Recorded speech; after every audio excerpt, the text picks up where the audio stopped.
Magandang gabi sa inyong lahat mga katikrend. Narito ang pagpapatuloy ng kwentong Hating Gabi sa Hasyenda na pinamagatang Ang Ina. Matapos ialay si Arturo, hindi pa natapos ang gutom ng kulto. Muli na namang nagtipon ang mga anino sa altar. Sa pagkakataong ito, isang pamilyar na tinig ang kanilang itinulak, pasulong. Ang sariling ina ni Angel, si Isabel Santos. Luhaan siyang nagmakaawa. Anak, ako ito. Ako ang nagsilang sa'yo. Hindi ikaw ang gumagawa nito. Nililinlang ka lang nila. Sandaling napatigil si Angel. Kumislot ang kanyang maliit na kamay at sa mga mata niya'y sumilip ang inosenteng bata na minsang naglaro sa bakuran ng hasyenda.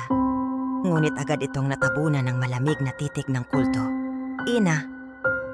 Bulong ni Angel bago muling nagbago ang kanyang boses. Malalim, parang hindi na kanya. Ang dugo mo ang susi. Sa pamamagitan mo, tuluyan kaming magbabalik. Nang tumunog ang kampana, bumalot ang kadiliman sa buong altar. Ang sigaw ni Isabel ay umalingaw-ngaw hanggang sa labas ng hasyenda. At sa pagbagsak niya, lalo pang dumami ang mga aninong gumagapang sa paligid.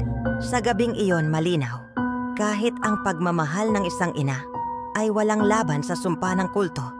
At si Angel, ang batang minsang inosente, ay tuluyan ng naging sisidla ng kasamaan.